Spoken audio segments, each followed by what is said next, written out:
Assalamualaikum warahmatullahi ta'ala wabarakatuh.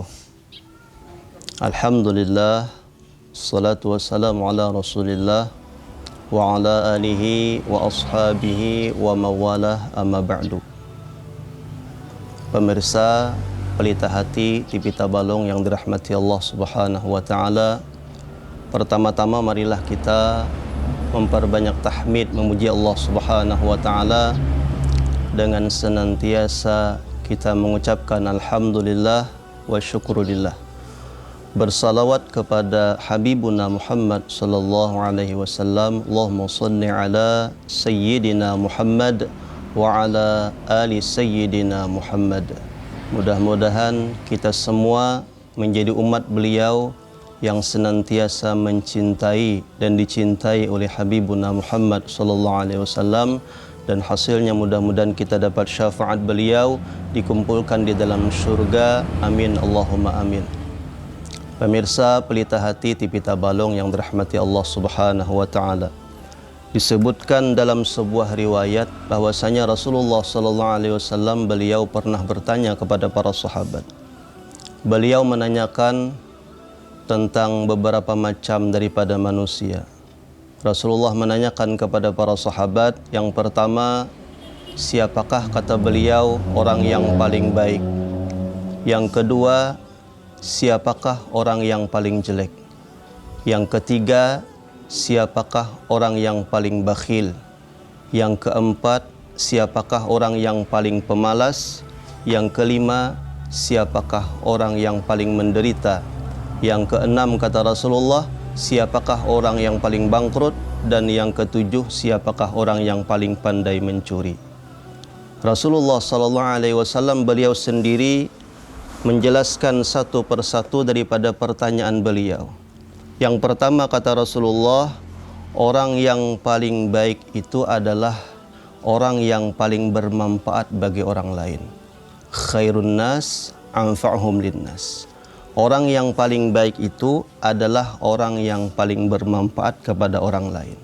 Setiap hari kita diperintahkan untuk berbuat baik kepada orang lain. Minimal, paling kurang, jikalau kita tidak sanggup berbuat baik kepada orang lain, jangan merugikan orang lain, jangan menyakiti orang lain. Selama kita ada dalam hati mau menolong, membantu daripada saudara kita, maka selama itu Allah akan senantiasa menolong kita dan membantu kita serta mengabulkan hajat-hajat kita. Kemudian daripada itu, hendaklah keberadaan kita di masyarakat atau di kampung kita menjadi rahmat bagi orang yang berada di sekitar kita. Jangan keberadaan kita menjadi bala ataupun menyebabkan turunnya musibah di tempat itu. Seperti perkataan daripada Syekh Samman Al-Madani dalam kitab beliau, ujar Syekh Samman, alhamdulillah aku dilahirkan menjadi rahmat bagi umatnya Rasulullah sallallahu alaihi wasallam, bukan menjadi bala bagi mereka. Itu yang pertama. Kemudian yang kedua, kata Rasulullah, orang yang paling baik itu adalah orang yang mau belajar dan mengajarkan Al-Quran. Khairun nas man ta'allamal Quran wa 'allamahu.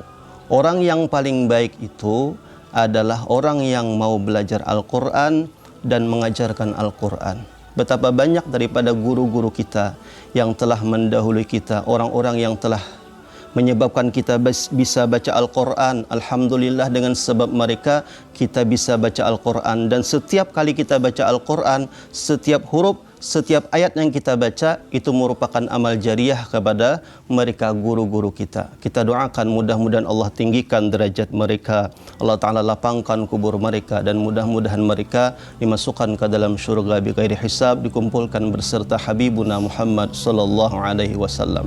Kemudian daripada itu, hendaklah Al-Quran ini kita amalkan.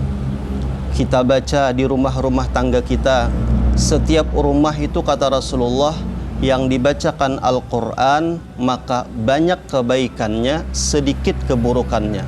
Setiap rumah yang tidak dibacakan Al-Quran, maka banyak keburukannya, sedikit kebaikannya. Jadi hendaklah kita sinari, kita terangi rumah kita tadi, nawiru buyutakum bitilawatil Qur'an. Hendaklah kita bacakan Al-Quran, kita sinari rumah kita supaya tambah berkah, supaya tambah kebaikannya dengan dibacakan Al-Quran.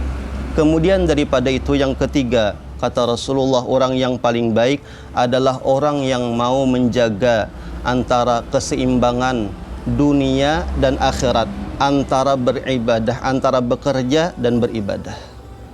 Kalau bisa diutamakan akhirat daripada dunia. Walal akhiratu khairul laka minal ula. Rasulullah beliau merintahkan kepada kita, fa'athiru ma yabqa ala ma yafna. Utamakan yang kekal daripada yang binasa. Mana yang kekal? Akhirat. Yang binasa mana? Dunia. Hendaklah kita lebih mengutamakan akhirat daripada dunia. Tetapi janganlah kita melupakan kita berada di dalam dunia sebab kita mendapatkan keselamatan akhirat dengan sebab kita berada di dalam dunia. Makanya beruntunglah orang yang masih diberikan kesempatan panjang umur, disihatkan badan, sedetik kita, sesaat kita isi dengan Allahumma salli ala Sayyidina Muhammad, kita isi dengan baca Al-Quran, kita isi dengan beramal ibadah dan sebagainya. Itu menyebabkan kita semua mendapatkan rahmat Allah Subhanahu, lebih manfaat daripada kita hidup di dalam kubur 1000 tahun tapi kita sudah meninggal dunia. Nah, mudah-mudahan dengan sedikit pertemuan kita ini menyebabkan kita menjadi hamba Allah Subhanahu wa taala, menjadikan umat Rasulullah yang terbaik. Mudah-mudahan ada manfaatnya kepada al-fakir dan kepada kita semua. Hadanallahu wa iyyakum ajma'in. Assalamualaikum warahmatullahi wabarakatuh.